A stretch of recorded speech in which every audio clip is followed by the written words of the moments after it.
Dépôt datant du mardi 2 mars 2021, remontant à la table des matières de la section de ce journal dit de rêve, section 148. Peut-être que le sens de ce long stationnement devant cet ouvrage à Bernard de Montréal, provoqué au départ par ce déluge de larmes bouclant la séance 1 non enregistrée avec l'analyste, est le savoir intime que ma fureur à l'égard de cette organisation foireuse et prétendument divine, imposant aux humains cette souffrance inacceptable, et de ce fait, ajoutée à d'autres facteurs m'exposant au désir de suicide, pourrait y trouver remède. Le point qui serait souligné par la résonance d'affichage qui va suivre rejoindrait Natarayan et cet analyste qui est de refuser de nourrir de l'inquiétude vis-à-vis de ces événements. Le premier dit « Le supramental m'impose de ne pas m'en faire. » Or, alors que je veux sélectionner les mots « corps de lumière » pour souligner en gras et faire le parallèle avec le conte du miroir brisé et le texte « Le cœur levant » attribué à une communauté d'enseignants lyricus, je constate que la sélection reste bloquée sur les mots « Cette dernière modifiera le comportement politique des nations à cause du lien étroit entre ce, je souligne, corps de lumière et les forces galactiques soumises à sa gestion dans l'évolution de la Terre. » Où Bernard de Montréal établit une liaison significative entre le rêve, le double et l'ego. Tchaïkovski, premier concerto pour piano. Citation de Bernard de Montréal, déportée à droite sur la page et en caractères italiques.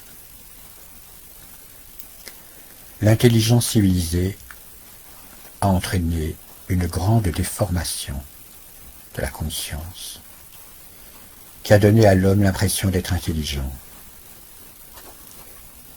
Cette déformation, qui s'est amplifiée au cours des millénaires, est liée à la tendance naturelle de l'ego à s'apprivoiser lui-même et à se convaincre que la nature de son mental va grandissant, alors que l'homme va de plus en plus vers l'illusion de lui-même, dans la mesure où l'intelligence civilisée progresse.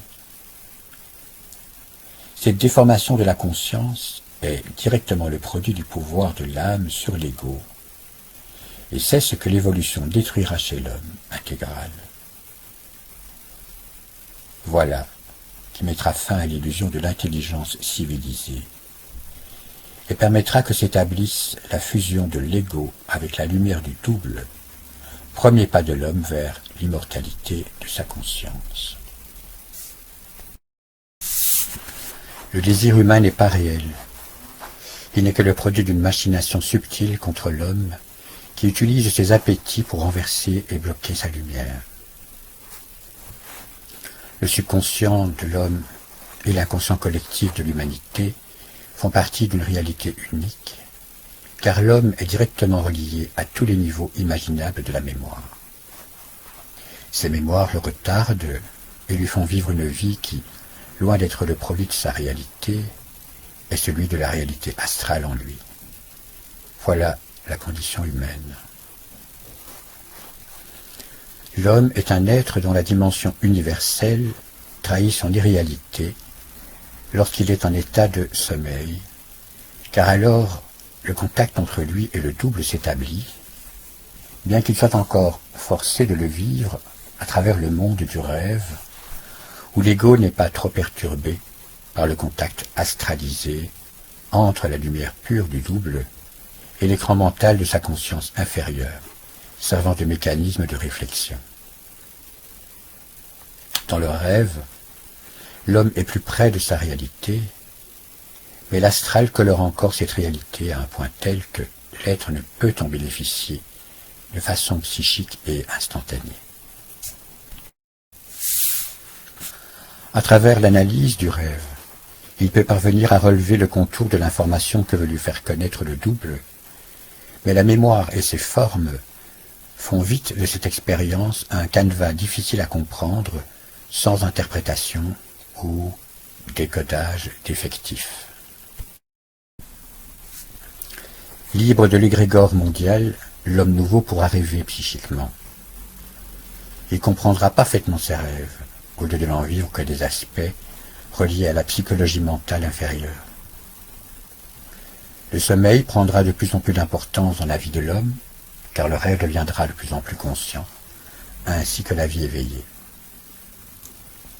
Au cours de l'évolution, le sommeil perdra de sa qualité d'inconscience nocturne, et c'est ainsi que l'homme bénéficiera de son sommeil, comme il peut bénéficier de l'éveil. L'évolution de cette nouvelle conscience fera de lui un être en conscience permanente, à travers laquelle il lui sera de plus en plus facile de reconnaître les différents aspects du réel, pour les convertir en expériences créatives liées à une nouvelle vie à la mesure de sa conscience universelle. Les hommes de la Terre s'occuperont de tâches autres que celles qui aujourd'hui sont reliées à la survie matérielle et mentale. Ces hommes nouveaux laisseront aux générations suivantes des œuvres d'une grande beauté, je souligne le mot beauté, simplement parce qu'ils auront les premiers conquis l'invisible et fait de ces dimensions de vie leur territoire. Ils marqueront les temps futurs et jamais l'histoire de leurs actions ne pourra ternir la réalité de leur conscience universalisée et intégrale. L'homme intégral verra sa vie mentale se transformer le jour et la nuit, et sa conscience sera de plus en plus créative. Je souligne créative. La surimposition de la conscience astralisée cessera pour laisser place à, je souligne, une lucidité intelligente. Les lois de l'astral seront dévoilées par, je souligne, une nouvelle science de la psychologie de l'être. Celle-ci sera fondée sur l'information objective transmise par le double qui permettra à l'ego de comprendre les dimensions du savoir dépassant les pouvoirs investigatifs de la pensée rationnelle. L'homme moderne souffre des inquiétudes que lui cause la pollution de son environnement physique et psychique. Il passe d'une expérience à une autre en ne sachant plus quoi faire pour éviter la catastrophe. Elle sert à l'expérience psychologique de l'ego, qui devra être transmutée par sa fusion avec le double. La force oméga ne peut cohabiter avec une conscience préoccupée d'elle-même, tant spirituellement que matériellement, car son apport créatif serait remis en question, ce qui empêcherait l'être de bénéficier des mouvements subtils de l'énergie créative à travers ses centres. L'énergie connaît l'homme parfaitement. Elle sait faire vibrer ses centres et se placer à l'intérieur de ses principes selon les besoins vitaux de sa conscience matérielle et psychique. L'homme n'a pas à vivre l'inquiétude psychologique de l'ego face au monde matériel ou spirituel. Cela constitue une des grandes illusions que l'être nouveau devra dépasser pour se libérer du pouvoir de la mémoire sur sa conscience ultimement universalisée. L'occulte refait actuellement surface dans la conscience moderne et les forces astrales utilisent de nouveaux médiums d'influence pour consolider leur pouvoir. Les humains ne réalisent pas encore jusqu'à quel point ces influences deviennent de jour en jour les derniers aspects psychiques utilisés pour la manifestation d'impressions qui faussent la réalité de l'être. C'est peut-être moi qui souligne, ou bien c'est dans le texte original, je ne sais plus. L'homme conscient conquérera ces formes d'influence et s'en libérera, car aucun plan ne pourra plus lui mentir ou le désinformer par des formes ne faisant pas partie du réel. Mais pour conquérir sa liberté et retrouver son identité, il lui faudra réaliser que sa conscience est la source de sa puissance, comme elle peut être la raison de son esclavage, selon ce qu'il vit intérieurement. De nos jours, l'astral attaque de nouveau fortement l'homme, car il est su que le temps vient où l'être de lumière doit donner naissance à une nouvelle époque et à une nouvelle conscience parfaitement libre des lois de la mort. Comme la pensée humaine est totalement colorée, il n'est pas surprenant que l'homme ne se connaisse pas, puisque sa conscience ne peut jamais enregistrer une énergie créative permanente. Un moment il est intelligent, et un autre il devient stupide. Le mouvement discontinu de sa conscience est suffisant pour le placer dans une situation de vie inextricable, car les décisions stupides laisseront des traces dans sa vie qu'il devra réparer durant longtemps. La vie doit être comprise comme une science et non pas simplement vécue en tant qu'expérience. Il n'est pas surprenant que l'homme se voie forcé de vivre des années entières à la recherche d'une identité qui lui glisse entre les doigts, compte tenu qu'il n'a aucune idée de la façon dont la vie est réglée.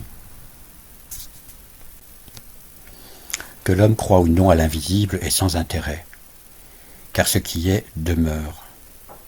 Lui seul en souffrira s'il en demeure ignorant. L'intelligence civilisée fait partie du lien entre l'âme et les plans subtils qui la contrôlent et la dominent. Tant que l'être ne sera pas conscient de l'esprit en lui, son intelligence civilisée le desservira à long terme, car elle ne possède pas suffisamment de lumière pour demeurer à l'abri des forces psychiques involutives. Par contre, je souligne, l'intelligence créative, et donc ici entre tirets mon commentaire, ou plutôt ma référence, Confer, technique de développement de l'intelligence intuitive, c'est donc une vidéo antérieure que j'avais commentée, qui était un texte émanant des supposés wingmakers. Par contre, donc l'intelligence créative, je souligne, qui envahira l'homme nouveau, le supportera dans son mouvement terrestre et lui permettra de travailler avec des forces n'appartenant pas à l'alliance entre la mort et l'homme. Ces forces seront celles de la lumière et permettront à l'être intégral de dépasser le jeu planétaire des forces involutives.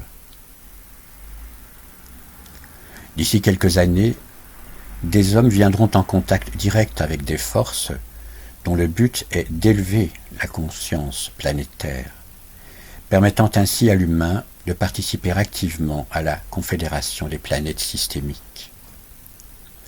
Cette époque naîtra lorsque l'être aura pris conscience du lien ultimement universel entre lui et les autres plans, qui passera éventuellement de l'auditif au visuel. Suite au développement de la vision double, la civilisation actuelle atteindra son dernier stade avant l'effondrement final. Je souligne, l'humanité découvrira qu'une poignée d'hommes supraconscients, dont le cerveau aura été actualisé à sa pleine capacité, suffira pour transformer la conscience de tout un globe. Le plan mental inférieur déjoue constamment l'homme, car celui-ci ne peut reconnaître le jeu de sa propre inconscience. Il croit se nourrir à sa source, alors qu'elle est impuissante à le faire vibrer, le mental supérieur étant trop subtil pour l'ego involutif.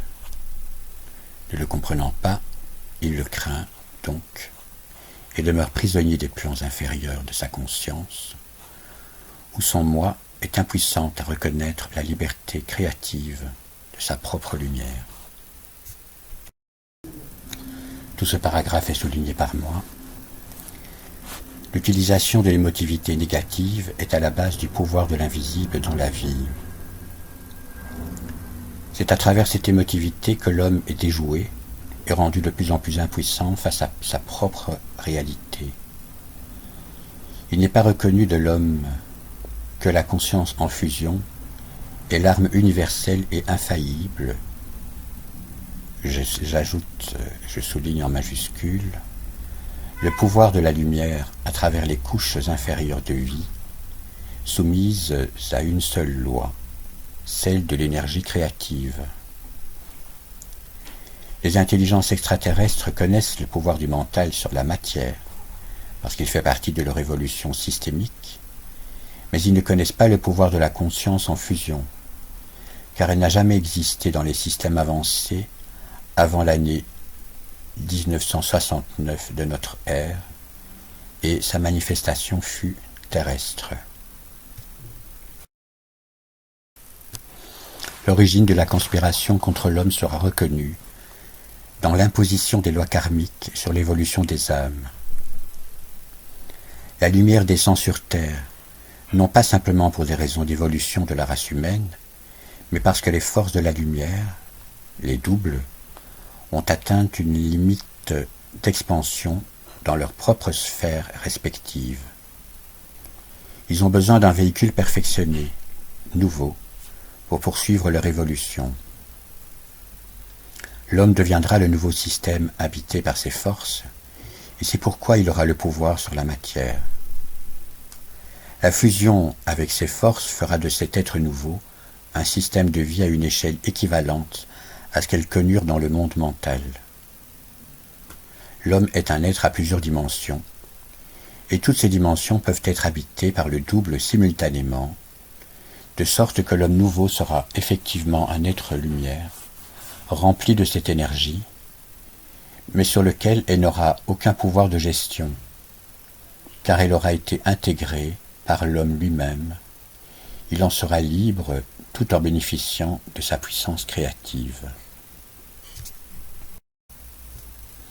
La prochaine époque démontrera que des forces, d'origine cosmique en définitive, sont à la source de la sauvegarde de l'humanité contre elle-même, et que ces forces n'ont rien à voir avec un Dieu traditionnel, à l'échelle de la conscience primitive de l'homme involutif. La Terre doit connaître l'adversité avant la joie, parce qu'elle doit payer le prix de la liberté. Liberté réelle, énoncée des idéologies spirituelles. À travers sa perturbation, l'humanité découvrira un lien inévitable qu'elle a toujours rejeté, avec des peuples et des forces venant d'ailleurs. Elle verra que la souffrance de dernière heure était nécessaire pour que change son attitude face à la réalité politique et cosmique des sphères. Sans ces souffrances, elle n'aurait d'ailleurs pas été suffisamment à l'écoute des événements pour en réaliser la dimension universelle.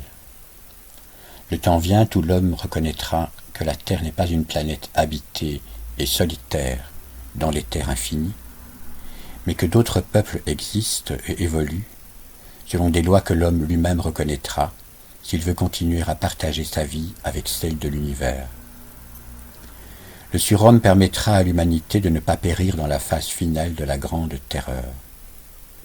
À cause de lui, les forces extraterrestres devront venir en aide à l'humanité pour en préserver les éléments les plus sains.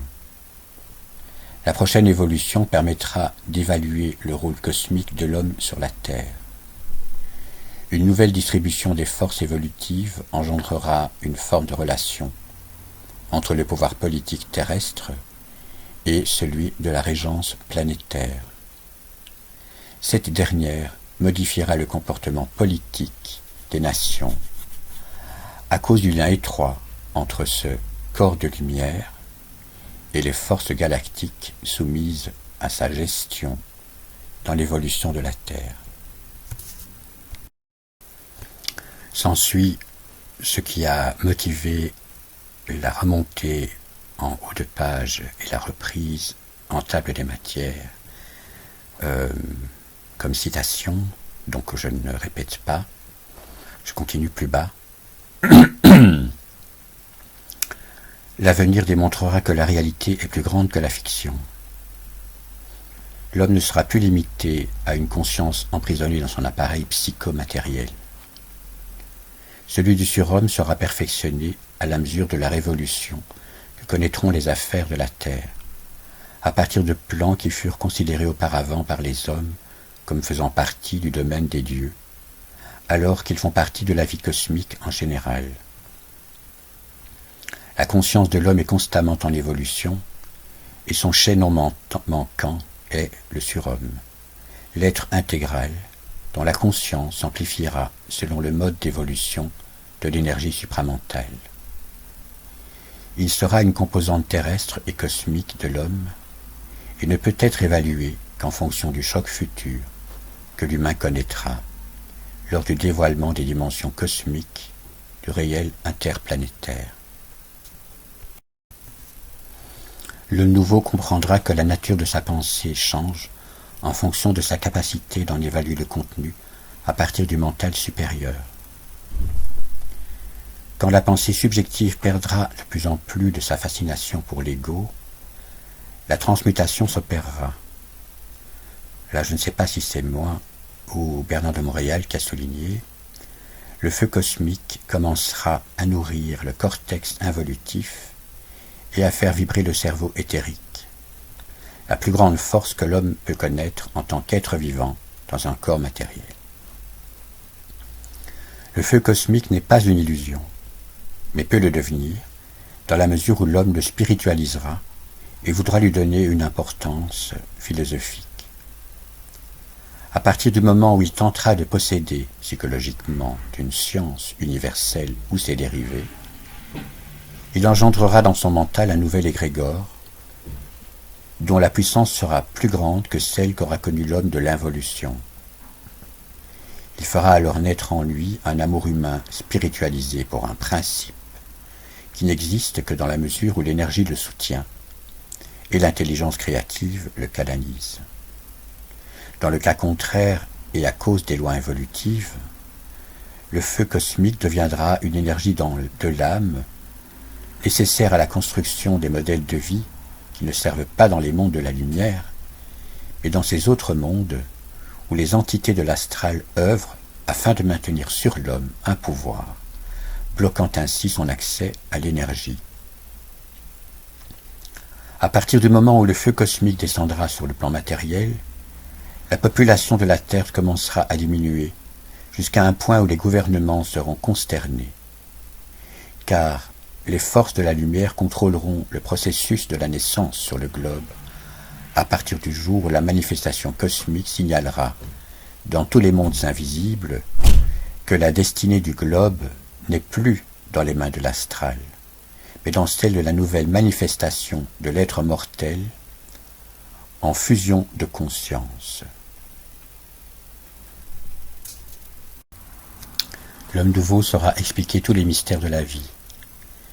Il comprendra que ces hommes anciens furent impuissants à comprendre, car le contact mental entre lui et les forces intelligentes des plans supérieurs coïncidera avec la nouvelle science de la vie universelle et systémique. Il n'aura plus besoin d'étudier dans les écoles planétaires d'aujourd'hui. Tout savoir et toute connaissance lui seront directement transmis à l'aide de son lien universel. Les sciences d'aujourd'hui perdront graduellement leur valeur pour lui, car la science nouvelle ne pourra être reçue que dans des conditions d'évolution mentale axées sur le raccordement entre l'homme et les sphères. Spéculer sur cet avenir est une perte de temps, mais le sentir, sinon le savoir, est déjà un pas dans une direction que l'homme découvrira naturellement dans la mesure où il sera amené, au cours de son évolution, à entrer en contact avec une forme de science provenant de la lumière, et non plus de l'intellect humain. Le problème de l'homme n'est pas son intellect. Au contraire, l'intelligence humaine se développe à un rythme croissant. Ce sont l'orgueil et la vanité qui créent la limitation de son mental pur. L'intellect est mémoire, alors que le mental pur est lumière, esprit, intelligence, sans trace de pensée subjective et colorée. L'homme nouveau vivra un mental pur. Ainsi pourra-t-il canaliser le feu cosmique sur le globe et créer une civilisation en dehors des cadres actuels. La conscience christique mondiale sortira des profondeurs de l'homme pour apparaître sur le théâtre de l'humanité lorsque la terre fera face au grand péril. Le concept du Messie est un concept spiritualisé qui est étranger à la réalité cosmique de la Terre. Les nouvelles forces créatives rempliront effectivement le rôle messianique attendu de l'humanité, mais dans un sens cosmoscientifique et politique, et non spirituel. L'homme nouveau découvrira que la nature des sphères est plus grande que ne le laissait voir son œil spirituel primitif, et que la réalité fondamentale de l'univers est cosmique, politique et scientifique. S'ensuit un extrait de la table de matière du livre concerné, et je poursuis.